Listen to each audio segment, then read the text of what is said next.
Just over half. Awesome. Thank you very much. So, a little bit about me. My name's Steve Cuss. These are some of the games I'm working on. I've been making video games for about 30 years now. I started with an independent developer here in London called Intelligent Games. Those games on the top row are some of the games we made in the 7 years I was a director of that company, and after I left there I went to work for Electronic Arts, where I had a 20-year career, the last 18 of which were at Criterion Games. I left Criterion early this year to set up the GamePlan Consultancy because I was drawn to work with different types of creative teams and different opportunities, and share some of the learning that I've acquired over the 20 plus years of electronic arts work and 7, 8 years of independent work. I always think the expert is the person who's made the most mistakes as long as they've learned from them, and I hope I've learned from plenty of mine, because I've certainly made plenty along the way. And one of those things was, if you know anything about Criterion, this is a big turnaround story for us after it pivots around 2012, where it went from being not such an awesome place to work to a place that was winning awards from gamesindustry.biz for the best place to work. And one of the ways we did that was by implementing values-driven development, and that's at the heart of what I'm doing with GamePlan Consultancy. So I just wanted to share some of that approach at a very high level with you all today. So since we're talking about values, I thought I'd start with a game, since we're all gamers. Don't worry, it's a self-scored game. These are the values of the top 7 companies in the UK, the top 7 according to Wikipedia at least, and I'm going to tell you who they are one by one and see if you can guess at least what, if not the company, what industry they are in. So the first one over here: respect, honesty, integrity. That is Shell. I'll give the second one away. 2 oil ones. No surprise, the energy companies are the 2 biggest companies in Britain. Perhaps good to know that BP values safety as well. That's excellent. Customers, community, planet.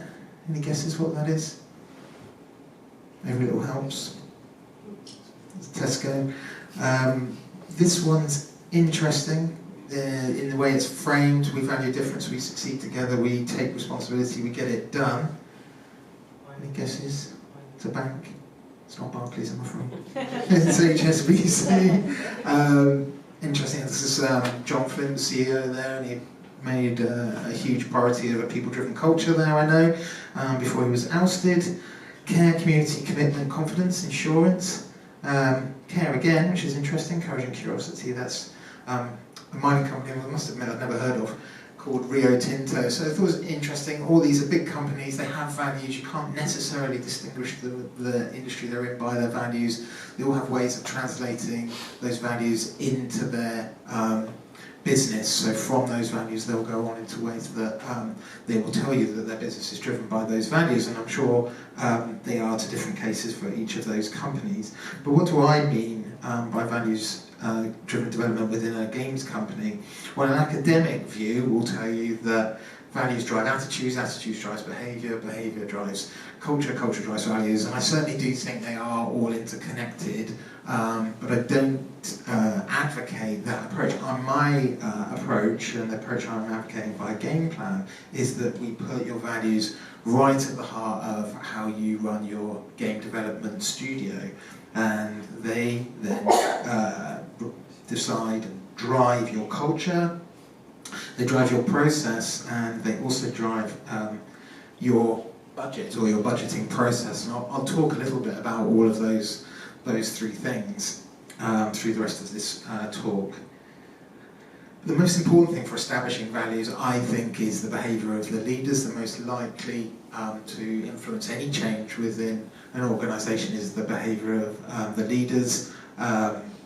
There's a model that I've developed over the last 10 years that I call liberated leadership. I call it liberated leadership because it was what set me free, and I think set a lot of the people I was leading free from an environment that wasn't healthy for us to one in which we were still making AAA high quality games, but was healthy and remains healthy for us at Criterion. So Just to give you a very brief overview of that. This is a model based around being present to focus on the now, inspiring belief widely with a quiet ego, inspiring trust widely with patience, managing the outcome, not the output, to set ambition in the mastery zone, immediate feedback by asking great questions, and aha discovery, which is really supported by creating psychological safety, and all of that from a place of personal authenticity.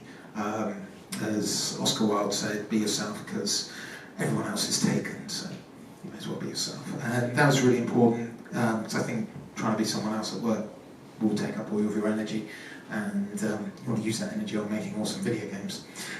So that's at the heart of how I see leadership, and at the heart of how I run GamePlan too. But let me talk about what I mean by values-driven development. So first of all, let's talk about values-driven culture, probably the most obvious use of your values.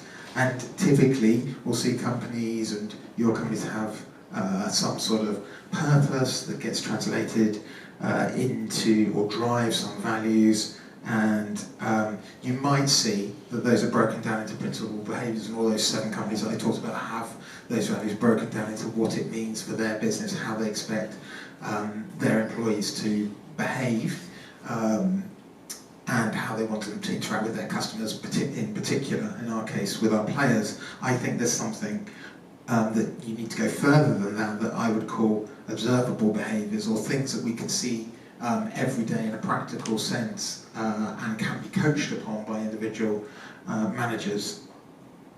So let me give you an example of that. These are the values that we had, we developed when I was at Criterion. That was living, playing and making games with passion and commitment, the power of team over individual heroism, growth as people and as game makers, and iterative improvement in how we work together. Those were broken down into principal behaviours, so one or two actually, principal behaviours for each of those. So for example, our principal behaviour for growth as people and game makers was we encourage curiosity to challenge convention in people, product and process. And then those would be broken down into what I mean by observable behaviours. These are things you'd expect to be able to see on a day-to-day basis if you were a manager. So you could look out for someone behaving that way or not behaving that way, so you would coach them to behave that way. So for example, to continue the example in growth, the growth we're looking for is actively listening. So in a lot of conversations, people aren't listening, they are just waiting for their turn to speak. So if that's a behaviour that a manager observed, that is a coaching point that they have on hand, that they know is informed by the Criterion values that they could use. And you've got that broken down across all of those that feeds back up to these principal values. So that's a quick look at how, top-down, how you might use your values. How you identify your values, I would say, is the opposite way around. That you start with the observable behaviours, from which you establish your principal behaviours, from which you establish your values, and ultimately, I would argue, is where you establish your purpose. So there's a very tried and trusted way I have of doing this, of getting participation, ideally from everyone in the organisation, in what the observable behaviours are. I think culture is behaviour ultimately, so we talk about how did we behave on our best days, because we want more of our days to be like our best days, acknowledging that we're human and we have good days and bad days. But on our best days, what was it that we observed? How were people behaving? What was going on inside our studio and game development? From there we can distill those into common themes, and then we can ask ourselves, why do we value those common themes? To find our values from the actual behaviour, rather than a small group of people going away into a room deciding that the values are A, B, C and D and then imposing on them And from there, I would argue that's where the purpose comes from. I actually think every business purpose should be to change the world in some way, and if you're going to change the world, you may as well change it for the better, right? So out of what your values are, there's some way in which your purpose is to change the world, and ask yourself why you're really here. And as we just heard, very articulately put in the last speech, it isn't just to make money. If you're there to make the money, that's not going to work. You've got to have some bigger purpose that's driving you, and the money will come after that. So that's how I think you identify your values, the opposite way to how you use them. So value-driven process, just a very high level of how you might get to, now with your values established, your process being driven by them. And I think that you look at those in two ways. So you create an audit of everything you do, from your daily stand-ups to your one-to-ones, to your build reviews, to your whole team meetings, or however you do it. Just get all those processes broken down, and audit them across these two axes. How critical are they to your business strategy, and how aligned are they with these values that you've established? And we'll find very quickly, I would suggest, that there's a whole bunch of them that are up in this top corner. They're critical to your strategy, and they're already aligned to your values. Great, not too much for us to do there. They might even be a model for some of the other processes that are going on. And down here, the ones that are they're neither critical to your strategy or aligned with your values, I would call those your excess baggage. And if you've ever taken an EasyJet flight, you know you don't want any excess baggage because it's just expensive and it weighs you down. So eject that, they can go, you don't need them. Up there, the ones that are critical to your strategy but aren't aligned with your values, effectively we've made chores for our team at that point, and we don't want that. We want a highly engaged and motivated team, so we want to take those chores and put them through a lens of the values, and I would argue for us as game developers, make them more playful would be a great place to start, to move them into the green tick box to get them more aligned with your strategy. Which leaves us with one more space in this 2x2 of those that are really aligned with your values but aren't critical to your strategy, which you might be tempted to eject as well. I would argue that those are your rituals and probably really, really important to your culture. There might be the points where you just come together for a drink on a Friday afternoon, or it might be your game jams might be in there. It doesn't necessarily look like it's key to your strategy, but it is really key to your culture, and I would say those are really valuable, and some of those might indeed be templates for some of your other processes, or it might mean that they actually are key to your strategy but you just haven't noticed it yet, so definitely worth a look in there. And then budgeting, the third of my Venn diagram. Now when I think about budgeting, I think it lives in the same bucket as planning for a lot of developers. It's a little bit like the washing up. You've got to do it, but you don't really want to. It probably is in that chores box for a lot of people. But I actually think it's where all the important stuff happens on a video game. And it feels very constraining to budget and to plan, but it's actually, I think, it's the most liberating thing you do on a video game. Because I think this quote from Timothy Keller is really interesting. It's that freedom is not the absence of limitations and constraints, but it's finding the right ones, those that fit our nature and liberate us. So I could say those that fit our values and liberate us are really important. So if we're going to have our budget driven by our values, then it means our decision making has to be made driven by our values as well. And values driven decision making is the compass that guides actions in values-driven development. As I say, all the important decisions about what we're going to work on, what features are going to make it. Again, another beautiful example, in the last presentation, I had one day with the camera to film the whole city. I would imagine you had to make some really important decisions about what was in and what was out when that constraint was there. That's budget come to life at that point. So how can you use your values to drive your decision making? Well, I think when in doubt, your values are what tell you what to do when you don't know what to do. So when you're faced with multiple choices, you can use your values as the lens and filter which ones of my options maximizes the expression of my values, or out of all of those, which is the maximal expression of my values. And that's really, really useful as a leader when you're trying to be consistent and you're trying to create that true north for everyone in the organisation. And I also think it's really useful and really necessary for leaders to have time for mindful reflection on, especially on big decisions. And I know from running a smaller independent developer, you've got 6 or 7 different hats on at any given time. There's constant calls on your attention and your decision making, and probably by about Tuesday morning you're already suffering from decision fatigue for that week.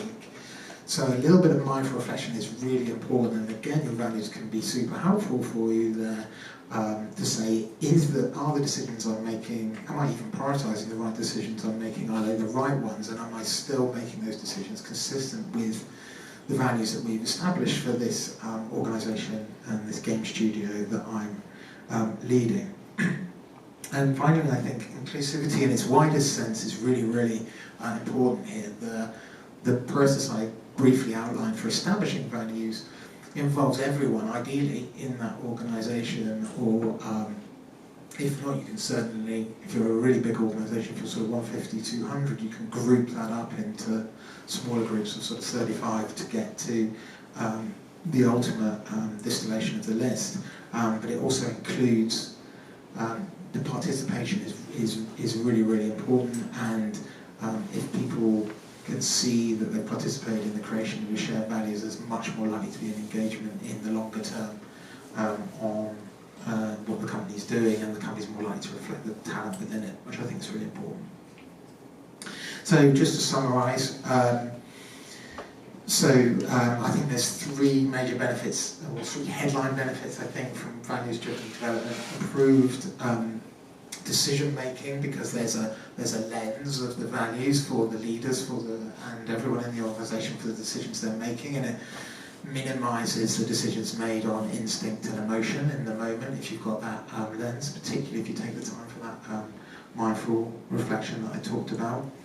I think there's better engagement and retention if everyone in an organisation knows that the decisions, all the important decisions, if not all the decisions in the company are being made from a shared set of values. You're much more likely to get participation and engagement from the development talent in the studio. And finally, I think because the whole point of being values driven is a constant sense of reflection on what we're doing and are we being true to the values we've set for ourselves, I think that is fostering a culture of innovation, because it's always asking yourself, am I doing this better, in the sense of are we doing it in a way that's true to ourselves? And those are the programs that are at the core of GamePlan Consultancy that I've set up, and that was how at a high level we turned criterion around from a place that people work for just for the games to a place that people were proud of to work for the culture, as well as the games as well. Thank you very much. That QR code at the top is my contact details if you want it, and I'm